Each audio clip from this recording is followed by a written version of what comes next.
Hello, and welcome back to another episode of fitness advice you're not going to take anyways. Today, we're talking about caffeine and how to moderate your caffeine. This is a really important thing for me when I'm speaking with clients who are really into using supplementation to progress and advance their goals. The reason I'm so adamant about moderation is anything can become an addiction. Anything can also stop working when your body gets used to it. So before we get into it, what is caffeine? Caffeine, we all know it comes from tea, from coffee is probably our most main source of caffeine, being also the most abused and used drug that is legal. Caffeine, it can increase your focus, it will reduce fatigue. The more tired you are, the better it actually works. It also can be performance improving for simple tasks. Caffeine is also a CNS stimulant, and it comes from the chemical group xanthanin. This is actually naturally occurring in the brain, which is really cool. You can also have some really negative side effects from caffeine, right? Heart racing, the jitters, it can make you overly anxious and paranoid, and you can get headaches from it. Coffee itself is a diuretic, so if you're drinking a lot of coffee, you're getting a lot of caffeine, and you might also get dehydrated from this. So make sure that you're drinking more than just coffee or more than just tea. Just because there's water in something doesn't make it hydrating. Now, on to the moderation. Why should you moderate? Moderating anything, especially a stimulant, allows your adrenal glands to relax. Once they relax, they begin to produce their own adrenaline again, leaving you feeling perky and happy.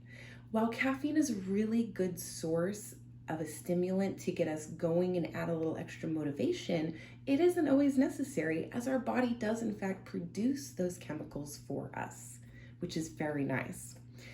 If you're an athlete, it can help you immensely. I would still recommend lowering your dose and doing what's called cycling.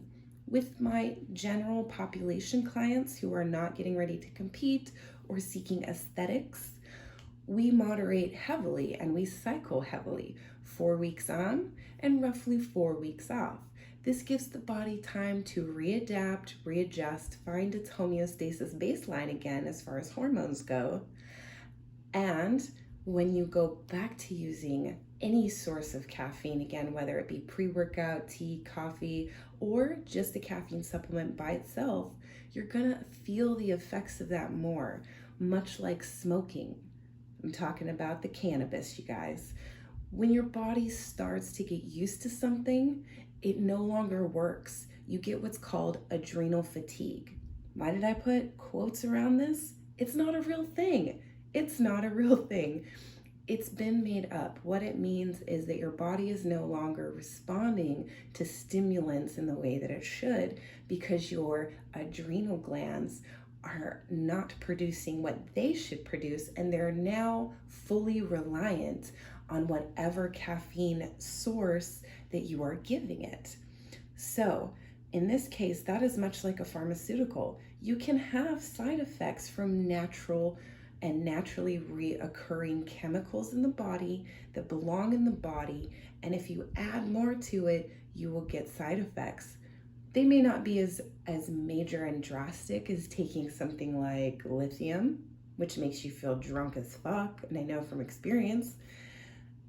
This is something that you can do continually, but I still recommend that your dosages do a roller coaster. In other words, maybe 1 week you're taking it a little more often, right? Or you're drinking a little more coffee. The next week, bring it back down. Do it for a few weeks in a row and then stop it for a few weeks in a row. It's okay to give your body a little bit of rest so that it can readjust and find its baseline again. So, with that being said, I hope you guys start to moderate yourself a little bit more, whether that's with caffeine, with your food, or even with your exercise. It's really important for your body to have rest periods and have self-care. Both coincide with each other. And taking a stimulant could be part of that self-care to give you that little extra motivational boost. I'll see you guys next time on fitness advice you're not going to take anyways.